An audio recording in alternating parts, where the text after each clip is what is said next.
Good morning. आज फिर हम आए एक नई वीडियो में एक नई कहानी लेकर के। आज कहानी का नाम है बड़े घर की बेटी। बड़े घर की बेटी के बारे में आपको बताते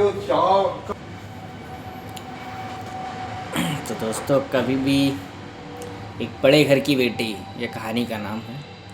तो कहते हैं कि शादी विवाह जो होता है अपने हमजोली में ही करना चाहिए, ना कि एक गरीब परिवार, एक गरीब घर का लड़का एक अमीर घर की ला करके नहीं खिला पिला सकता।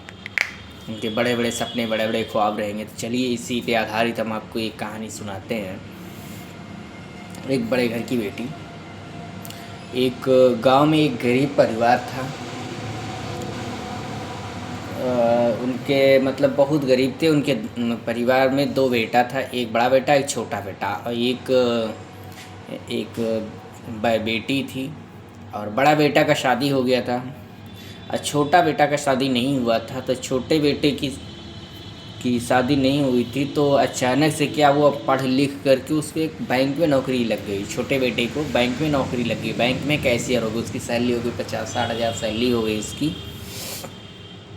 तो उसका जो उनके जो बाप थे वो बहुत खुश हो गए कि हमारे बेटे की नौकरी लग गई। अब हम गांव में सबसे मेरा नाम ऊंचा होगा और शादी विवाह करेंगे छोटे लड़के की। उनका सपना था कि मेरा छोटा लड़का अब गवर्नमेंट जॉब में हो गया है, इसकी सैलरी हाई होगी, तब हम अमीर घर में इसकी लड़की ले आएंगे, अमीर घर की लड़की ले आएंगे, शादी विवाह करेंगे।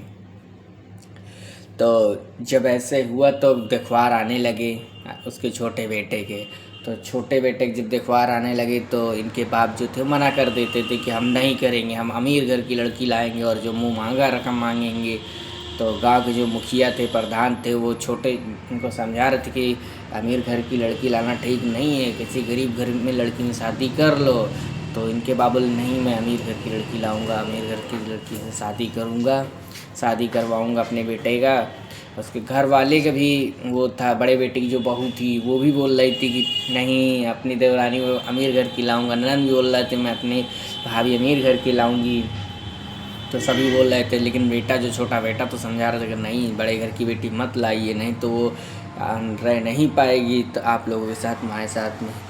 तो इन लोग का सपना था। नहीं तो 2 बार 3 बार ऐसे देखवा रहे, तो मुँह मांगा रकम नहीं दे रहे थे। तो उनके बाप ने मना कर दिया, बेटे के बाप ने मना कर दिया कि नहीं, मैं अमीर घर के लाऊंगा, जो ज़्यादा दहेज देगा मैं उसी के घर में। इसी तरह होते करते गांव के प्रधान भी लोग भी इनको चिल्ला रहे थे कि मत करिए इतनी अमीर घर में शादी, जो हम छोटे मोटे शादी बता रहे उस पर कर लीजिए।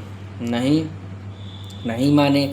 उसके बाद एक अमीर घर का रिश्ता आ गया जिसमें मुँह मांगा इनको रकम देने लगे। इनको 11 लाख रुपए नगद दिया।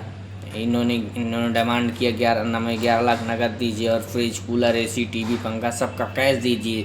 तो होते करते 15 से 16 लाख रुपए इन्होंने पूरा कैश ले लिया और अमीर घर की बेटी आ गई। शादी विवाह हुआ, आ गई। अब उसके बाद जब आई तो अब उसके चाल चलन देखिए। उसने तो पैसा दे कर के आई है, 15-20 लाख रुपए लेके आई है दहेज में। तो अब वो क्या कर रही है, जैसे नेक्स्ट डे हुआ, सब लोग शादी के दूसरा दिन हुआ, लोग अगल बगल से लेडीज़ें आई, मुंह देखने की रस्म चालू हुआ। तो उसने बड़ी घर की बेटी बोले नहीं, मैं नहीं आऊँगी। और आते ही सबके सामने मुंह दिखाई क्या, वो ऐसे ही घूंघट खोल के बोल रही मेरे लिए चाय लेके आओ। सब दंग रह गए देख के। गाँव वाले जो इतनी औरतें थे वो देख के दंग रहे, अरे ये तो अमीर घर की बिटिया है, ये तो ऐसे बोल रही हैं। तो सब गांव की जो औरतें हैं वो सब देख के दंग रह गई। तो घर की जो ननद थी इनकी और बड़ी वाली भाभी थी और सास से उन्होंने इज्जत ढांकने के लिए बोला ठीक है, अभी उसका मूड नहीं है, आप लोग चले जाइए और बाद में आइए। तब वो जाके गांव वाले को बता दी। गांव वाले हंसने लगे, मुखिया भी हंसने लगा, अब ले आओ बड़ी घर की बेटी, ले आए। तो अगले दिन क्या हुआ, वो अमीर घर की बिटिया थी, उसके तेवर बड़े बड़े थे। उसने बोला मुझे खाना लेके आओ, ये खाना पसंद नहीं है। जब नंद खाना लेके जाती रोटी सब्जी घर में ही है तो उसने पूड़ी सब्जी लिया। तभी लोग इज्जत ढांकने के लिए उनसे पूड़ी सब्जी बनाते। फिर अगले दिन क्या हुआ, उसने अपना कपड़ा भी नहीं धुला। तो सास से और अपने बड़ी वाली दी भाभी से बस अपना कपड़ा भी धुलवाया, ये करवाया वो करवाया। तो अब इसी तरह होते करते उसके और भी नखरे बढ़ते चले गए कि हम तो अमीर घर की हैं, हम तो पैसा दे के आए हैं, हमारा सब कुछ करना पड़ेगा। इसी तरह होते करते जब एक इनका सब बहू और जो बड़ी भाभी थी इनकी, और कि ये सब इतना तंग आ चुकी कि और ये रील्स बनाने लगी सबके सामने, सब लोग डांस देखने लगे बाहर वाले आकर के छोटी वाली बहू का, तो सब लोग को पसंद ही नहीं आया। तब ये लोग भी इज्जत ढांकने के लिए इसको नीचे ले आए, बहलाए फुसलाए, मानी नहीं। इसके बाद अपने घर पे फ़ोन कर दिया, इसके पापा आए तो पापा के सामने बोल रही कि मैं यहाँ नहीं रहूँगी, ये लोग बहुत नीच खानदान के हैं, ये अनपढ़ लोग हैं, मैं पढ़ी लिखी हूँ, मैं नहीं जा रहूँगी यहाँ पे, मेरा पैसा वैसा सब इकट्ठा कर दो। ये भी घर वाले भी गुस्सा हो गए, ठीक है ले जाओ अपना पैसा, मैं जो मेरे इसका पति भी बोला कि ठीक है ले जाने दीजिए, जितना पैसा ले आए सब रिटर्न कर दीजिए, और मैं इनको नहीं रखूँगी, जो मेरे परिवार की कदर नहीं कर सकते मैं उसको नहीं रखूँगा।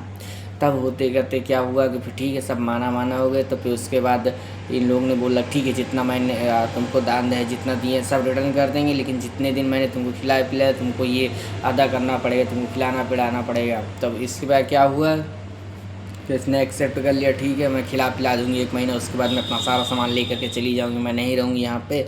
तो 1 महीने क्या हुआ, जब ये खाना बनाना स्टार्ट करी तब इसको पता चला हाथ जल गए, सबका कपड़ा धोने लगी, हाथ में फूला, सूजन हो गई, ये वो। तो एक दिन जब इसी तरह इनसे ये काम करने लगी तो एक दिन अचानक से इसका कुछ सहल थी ने इसका बीपी हाई हो गया, अचानक से गिर गई। तो रात से गिर गई, डॉक्टर साहब आए, डॉक्टर साहब को बुलवाए। वो लोग अच्छे इंसान थे, इनके परिवार के गरीब थे, लेकिन ये अमीर घर की बहू थी, तो ये पिटिया थी, तो ये इसके बहुत बड़े बड़े तेवर थे।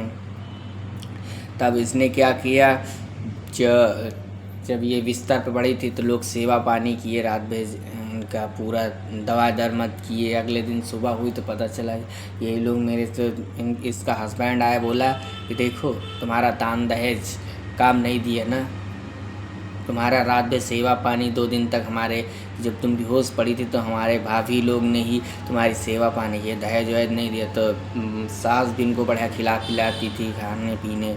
तब इसको पता चला हाँ सही बात है, मुझे रिस्पेक्ट सम्मान करना चाहिए। इसी तरह होते करते जब 1 महीना कंप्लीट हो गया तब अंत समय आ गया कि अब यहाँ से इनका लास्ट डेट था, 1 महीना हो गया, 1 महीना के लिए वादा था 1 महीना रहूँगी, उसके बाद मैं अपना दान दहेज लेके चले जाऊँगी। जब दान दहेज लेकर के जाने तब तक इनका इसको समझ में आ गया कि नहीं, हर एक जगह धन दौलत ही नहीं होता है या दहेज ही नहीं होता है। तब 1 महीना कंप्लीट हो, अब ये घर से विदाई ले रहे जा रही है। तब रोने लगी कि नहीं मैंने आप लोगों के साथ गलत किया, मुझे ऐसा नहीं करना चाहिए, मैं अमीर घर की हूँ तो क्या हुआ, लेकिन बिटिया हूँ तो, लेकिन मुझे आप लोगों के साथ करना चाहिए, अच्छा व्यवहार करना चाहिए, हम लोग से बस सुलीगती का व्यवहार किया।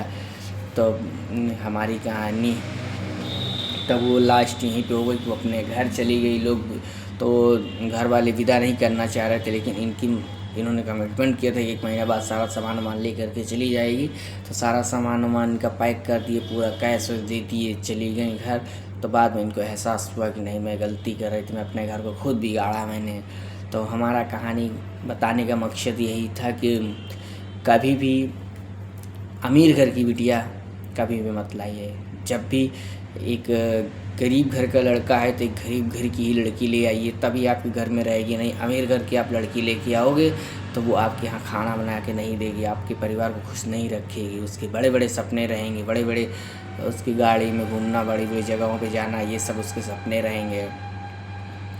और एक अमीर घर का लड़का एक गरीब घर की लड़की लाएगा तो वो आपको उस लड़की को अच्छे से रख सकता है, लेकिन एक अमीर घर की लड़की लाएगा गरीब घर का लड़का तो वो नहीं रख सकता, वो नहीं रहेगी।